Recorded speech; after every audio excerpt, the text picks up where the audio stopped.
नमस्कार. अचानक समोर आलेल्या सात्विकाला बघून सर्वांना खूप मोठा धक्का बसतो. सगळेजण खूपच हादरलेले असतात. रमाकांत जेव्हा सात्विकाला बघतात तेव्हा ते तिच्या जवळ जातात आणि सात्विकाला बोलतात, सात्विका तू जिवंत आहेस? त्यावेळेला सात्विका बोलते, हो, देवाच्या कृपेने मी जिवंतच आहे. त्यावेळेला आजी आणि अविनाश मामा बोलतात, हे कसं काय शक्य आहे? खरं सांगायचं तर सात्विका ताई, तुझी बॉडी स्वतः पोलिसांनी नेली होती पोस्टमॉर्टमसाठी. तेव्हा लगेच सात्विका बोलते, हो, पण त्यावेळेला माझा जीवच गेला नव्हता. खरं सांगू का, त्यावेळेला मी जीव गेल्याचं नाटक केलं, कारण मला तुमच्या सर्वांपासून लांब राहायचं होतं. तेव्हा मात्र रमाकांत बोलतात, का का सात्विका, असं तू का केलंस? तेव्हा लगेच सात्विका बोलते, कारण ज्याच्यावरती मनापासून प्रेम केलं, ज्याच्यासाठी आयुष्यभर झगडत राहिले, खरं सांगू का, त्याची अशी लपडी बघताना मला खूप त्रास झाला. पण कुठेतरी माझं मन सांगत होतं की तुम्ही दोषी नाही आहात, आणि शेवटी माझ्या मनाने ते स्वीकारलंच. तेव्हा मात्र अर्णव आणि अंजली खूप खुश होतात आणि अर्णव आणि अंजली जाऊन सात्विकाला मिठी मारतात. तेव्हा सात्विका बोलते, पोरांनो, मला कळतंय, इतकी वर्ष तुम्ही तुमच्या आई वडिलांपासून लांब राहिलात, पण काय करणार, आमच्याकडे सुद्धा पर्याय नव्हताच. आणि खरं सांगू का, पोरांनो, माफ करा, मी जो निर्णय घेतला तो तुमच्यासाठी योग्य नव्हता, पण मला तो निर्णय घ्यावा लागला, कारण माझ्याकडे पर्यायच नव्हता. तेव्हा मात्र मोठ्यानी अर्णव बोलतो, आई, पण तुला हा निर्णय घ्यायची गरजच नव्हती. तू जर का माझ्याशी नीट स्पष्टपणे बोलली असतीस तर हे सर्व झालंच नसतं. आई, प्लीज माझ्या बाजूने विचार कर. तेव्हा मात्र मोठ्यानी सात्विका बोलते, मला कोणाच्याही बाजूने विचार करायचा नाही. जे काही आहे ते सर्व तुमच्या समोर आहे ना. आता प्लीज शांत राहा, आणि तुम्ही जर का सर्वजण शांत राहिला तर बरं होईल. त्याच वेळेला आजी सात्विका जवळ जाते आणि सात्विकाला बोलते, सात्विका, तू जिवंत होतीस तर मग इतके वर्ष कुठे होतीस?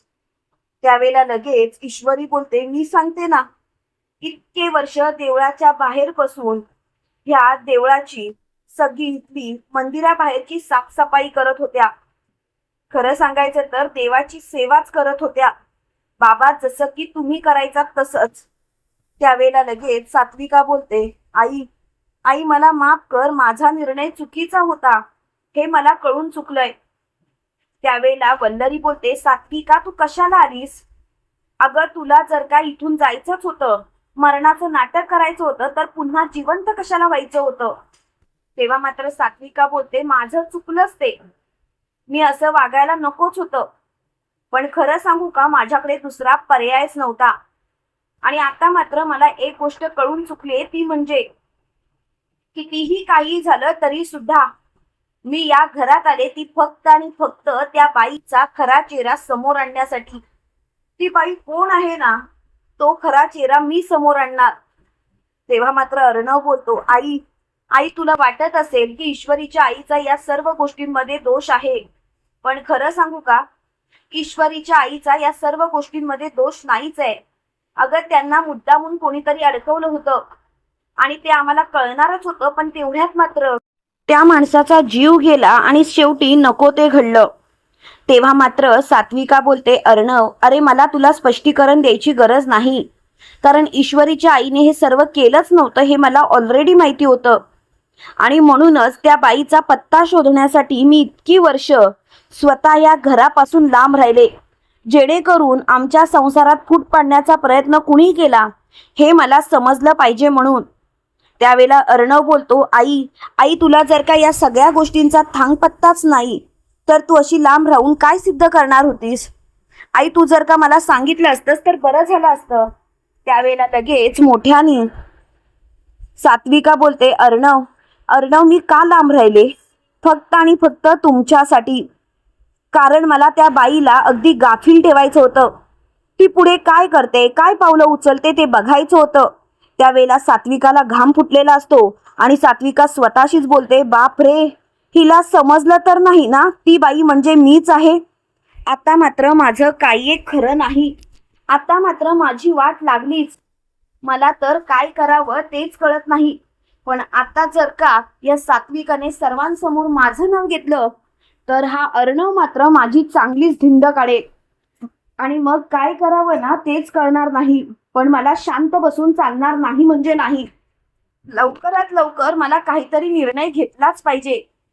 आणि तेवढ्यात मात्र मोठ्यानी अर्णव बोलतो, आई आई तू फक्त सांग, तुला नक्की काय माहिती आहे ते. तुला त्या बाईचा खरा चेहरा माहिती आहे का? आई जर का माहिती असेल ना तर प्लीज सांग ना. तेव्हा मात्र मोठ्यानी सात्विका बोलते, काय सांगू का वल्लरी? वल्लरी तूच सांगतेस की मी सांगू? त्यावेळेला लगेच आजी बोलते, सात्विका ग तुझं काय चाललंय? तुला काय विचारते मी आणि तू मात्र काय बोलतेस? सात्विका ग जरा तरी विचार कर तुझ्या बोलण्याचा. मला खरंच तुझ्या बोलण्याचा अर्थच लागत नाहीये. सात्विका प्लीज प्लीज जरा जे काही असेल ते नीट बोल ना. तेव्हा मात्र सात्विका बोलते, आई अगं मी त्याच बाईला प्रश्न विचारते ज्या बाईमुळे माझ्या संसाराची वाताहत झाली, ज्या बाईमुळे माझ्या मुलांपासून मला लांब राहावं लागलं. आणि त्याच बाईमुळे आज आज मी सर्वांसमोर तुमच्या अशी उभी आहे. तेव्हा लगेच अर्णव बोलतो, आई तू काय बोलतेस खरंच कळत नाही. तू तू जिच्यावरती आरोप करतेस ती कोण आहे माहिती आहे ना? आई अगं तू नव्हतीस तेव्हा आईचं प्रेम आम्हाला तिच्याजवळून मिळालं. तेव्हा लगेच मोठ्यानी सात्विका बोलते, अरे आईचं प्रेम नाही तिने केलं तर तिने पैशाच्या लालसेपायी तुम्हाला दोघांना सांभाळलं. कारण तिला माहिती आहे अर्णव आणि अंजली जर का ह्या घरातून गेले तर ही श्रीमंतीत राहू शकणार नाही. हे ऐकताच अर्णव बोलतो, आई खरंच तुझ्याकडे पुरावा आहे? त्यावेळेला सात्विका बोलते, हो माझ्याकडे असा काही पुरावा आहे जो पुरावा बघितल्यानंतर तुझ्या पायाखालची जमीनच सरकेल. त्यावेळेला मात्र मोठ्यानी तो ओरडतो आणि वल्लरीला बोलतो, वल्लरी मामी आई काय बोलते? हे सर्व खरं आहे का? वल्लरी मामी मला उत्तर दे, मला उत्तर पाहिजे. त्यावेळेला वल्लरी बोलते, यातलं काहीही खरं नाहीये अर्णव. अर्णव तू माझ्यावरती विश्वास ठेव, बाकी कोणावरती नाही. अर्णव प्लीज प्लीज तू जर का माझ्यावरती विश्वास ठेवलास तर बरं होईल. त्यावेळेला लगेच अर्णव मोठ्याने बोलतो, आता सगळं काही संपलंय. आता मला या गोष्टीचा विचारच करायचा नाही आहे. मामी तू माझा विश्वासघात केलास आणि त्यासाठी मात्र मी तुला कधीच माफ करणार नाही. त्यावेळेला लगेच मोठ्यानी वल्लरी बोलते, सात्विका हे सर्व तुझ्यामुळे झालंय. तेव्हा सात्विका बोलते, लाज नाही वाटत? माझ्यामुळे झालंय सर्व, माझ्यामुळे. याला जबाबदार तर तू आहेस तू. आणि तुझ्याशी तर मला बोलायची सुद्धा इच्छा नाही. तुझं थोबाड सुद्धा पाहायची इच्छा नाहीये. एक गोष्ट लक्षात ठेव वल्लरी, हे सर्व तुझ्यामुळे झालं. तू जबाबदार आहेस या सर्व गोष्टींसाठी. त्यावेळेला सात्विका बोलते, असं मी काय केलंय की तू मला जबाबदार ठरवतेस? जरा तरी विचार कर तुझ्या वागण्याचा. मुळात तुझे हे वागणंच मला पटत नाही आहे.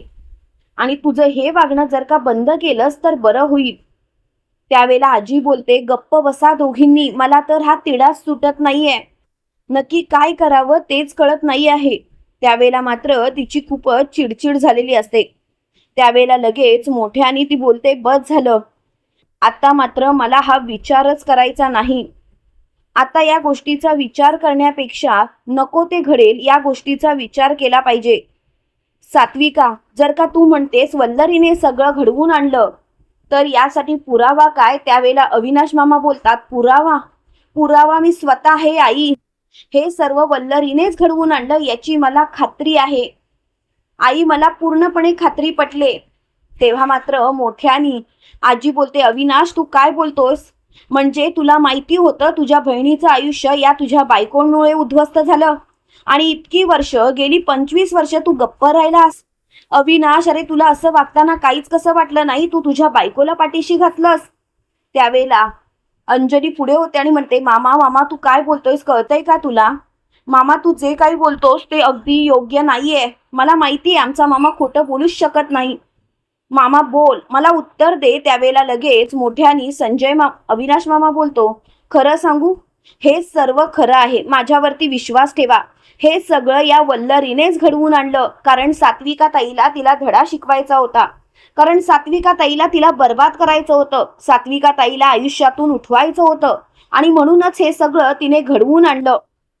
तेव्हा मात्र मोठ्याने वल्लरी बोलते, अविनाश तुम्ही काय बोलताय कळतंय का तुम्हाला? जरा बोलताना विचार करा अविनाश. अविनाश मला तुमच्याकडून ही अपेक्षाच नाही. तेव्हा अविनाश बोलतो, आजपर्यंत मी बायको म्हणून तुला पाठीशी घातलं, पण नवरा म्हणून मात्र मी चुकीचंच वागत होतो हे मला दिसत होतं. पण आता मात्र मी शांत बसणार नाही. आता मात्र मी तुला तुझी लायकी दाखवणारच. त्यावेळेला वल्लरीची खूपच चिडचिड झालेली असते. त्यावेळेला वल्लरी बोलते, हे सर्व काय चाललंय? हे सर्व तुम्ही मुद्दामून करताय ना? मला खरंच या गोष्टीचा खूप त्रास होतोय. प्लीज हे सर्व थांबवा, कारण मला या गोष्टीच पटत नाहीयेत. त्यावेळेला लगेच सात्विका जाऊन वल्लरीचं थोबाड फोडते आणि वल्लरीला बोलते, वल्लरी तुझी नाटकं बंद कर, आणि मला आता या विषयावर काही बोलायचं नाही. खरं सांगू का वल्लरी, अगं तू हे सर्व घडवून आणलंस याचे पुरावे आहेत माझ्याजवळ. तेव्हा लगेच वल्लरी बोलते, पुरावे? कसले पुरावे आहेत तुझ्याजवळ? मला सुद्धा बघायचे आहेत, आणि मला तर आता बघायचेच आहेत. तेव्हा मात्र सात्विका तिच्या तोंडावरती पुरावे मारते, आणि ते पुरावे बघितल्यानंतर तिची चांगलीच गोची होते. त्यावेळेला अर्णव सुद्धा ते पुरावे बघतो, आणि अर्णव मोठ्याने बोलतो, लाज नाही वाटली तुला हे सर्व करताना? का असं वागलीस तू? त्यावेळेला लगेच मोठ्याने वल्लरी बोलते, अर्णव माझ्यावरती विश्वास ठेव. अर्णव मी मुद्दामून काहीही केलेलं नाही. अर्णव तू जर का माझ्यावरती विश्वास ठेवलास तर बरं होईल. त्यावेळेला अर्णव बोलतो, विश्वास आणि तुझ्यावरती मी कधीच ठेवणार नाही. तू विश्वासघातकीच आहेस. तुला हे सर्व करून काय मिळालं? बोल ना, का असं वागलीस तू? त्यावेळेला लगेच मोठ्याने वल्लरी बोलते, याला जबाबदार सुद्धा तुझी आईच आहे. मी हे सर्व मुद्दामून नाही तर तिच्यामुळेच केलं. तिने माझा प्रत्येक वेळेला पदोपदी अपमान केला, आणि मी मात्र कायम शांत बसत आले. पण अर्णव तुझ्या आईला माज होता, माज. आणि खरं सांगू का अर्णव, ती त्याच लायकीची होती, म्हणून तर मी तिला धडा शिकवला. तेव्हा लगेच अर्णव बोलतो, गप्प बस. माझ्या आईबद्दल बोलायची तुझी हिम्मतच कशी झाली? तेव्हा मात्र मोठ्यानी सात्विका बोलते, अर्णव अरे तू कुणाजवळ बोलतोयस? या बाईजवळ. अर्णव अरे या बाईजवळ बोलायची गरजच नाहीये. त्यावेळेला लगेच अर्णव मोठ्याने बोलतो, बस आता मात्र मला काहीही बोलायचं नाही. आता मात्र सगळं काही संपलंय. वल्लरी मामी, तुझा खेळ समाप्त झालाय, आणि कितीही काही झालं तरी सुद्धा आता तुला कोणीही माफ करणार नाहीये. त्यावेळेला लगेच वल्लरी बोलते, संपला विषय आता मला हे ताणायचंच नाहीये. हे सर्व जर का आत्ताच्या आता बंद केलं ना तर बरं होईल, नाहीतर नको ते घडेल. त्यावेळेला लगेच अर्णव मोठ्याने बोलतो, मला तर कळतच नाहीये की तू असं वागू शकतेस. खरं तर तुझ्याकडून ही अपेक्षाच नव्हती, पण आता मात्र तू जे काही वागलेस ना त्यासाठी मी तुला कधीच माफ करणार नाही. वल्लरी तुला तर मी सोडणारच नाही. त्यावेळेला सात्विका बोलते, अर्णव अरे तू काय हिच्यामुळे स्वतःला त्रास करून घेतोयस? अर्णव ही बाई त्याच लायकीची आहे, आणि त्या गोष्टीचा आपण आता विचार नाही केला पाहिजे. आपण फक्त आता स्वतःचा विचार केला पाहिजे, आणि तू प्लीज स्वतःचाच विचार कर, असं मला तरी वाटतंय. तेव्हा लगेच अर्णव बोलतो, आजपर्यंत या बाईला मी आईचा दर्जा दिला, पण या बाईने मात्र माझ्या पाठीमध्ये खंजीर खुपसला. आता मात्र मला या विषयावर काही एक बोलायचं नाही. हा विषय जर का इथल्या इथे थांबला तर बरंच होईल. प्लीज हा विषय इथल्या इथे थांबवा. नको ते घडायची गरजच नाहीये. त्यावेळेला लगेच मोठ्यानी सात्विका रमाकांतला बोलते, रमाकांत मला माफ करा. रमाकांत तुमच्यासारख्या देव माणसावरती मी संशय घेतला. तेव्हा मात्र रमाकांत बोलतात, खरं सांगू सात्विका, तू परत आलीस हेच माझ्यासाठी खूप महत्वाचं आहे. तू माझ्यावरती संशय घेतलास याचं मला काहीही वाटत नाहीये, आणि मी खरंच सांगतो सात्विका, या गोष्टीचा विचार तू आता नको करूस. सात्विका, तू फक्त या गोष्टीचा विचार कर की आता आपल्याला लवकरात लवकर काहीतरी केलं पाहिजे आणि या बाईला कायमचं गजाड पाठवलं पाहिजे. तेव्हा मात्र सात्विका बोलते, काय करणार आहोत आपण? आपण काहीच करू शकत नाही, कारण आपल्याकडे दुसरा पर्यायच नाहीये. आता जो काही निर्णय घ्यायचा आहे तो अर्णवच घेईल. तेव्हा मात्र अर्णव बोलतो, आई, तुला जर का या बाईला पोलिसांच्या ताब्यात द्यायचं असेल तर तू नक्कीच देऊ शकतेस. आई, शेवटी निर्णय तुझा आहे, तू बघ. त्यावेळेला लगेच मोठ्यानी वल्लरी बोलते, अर्णव अर्णव, अरे जरा माझा विचार कर, तू मला पोलिसांच्या ताब्यात देणार आहेस का?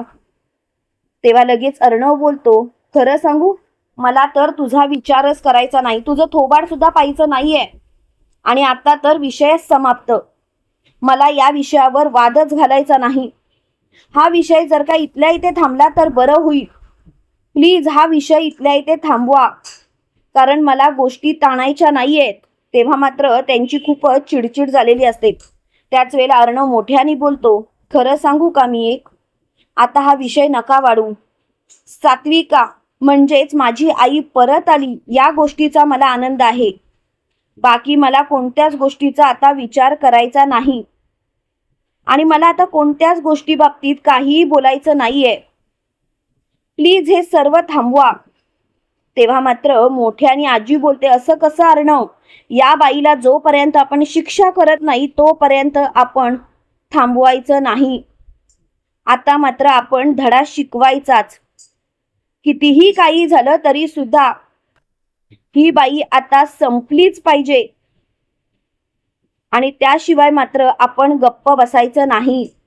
तेव्हा मात्र अर्णव बोलतो, आजी, तू जसं म्हणशील तसं, तुम्ही निर्णय घ्या, मी नक्कीच त्याच्यावरती विचार करेन.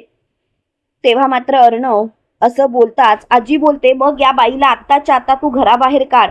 तुम्हाला काय वाटतं मित्रांनो, सात्विकाच्या येण्यामुळे अर्णव कायमचं वल्लरीला घराबाहेर काढेल? कमेंट करून नक्की कळवा. आणि असेच मालिकेंचे नवनवीन अपडेट पाहण्यासाठी व्हिडिओला लाईक आणि चॅनलला सबस्क्राईब करायला विसरू नका. थँक्यू.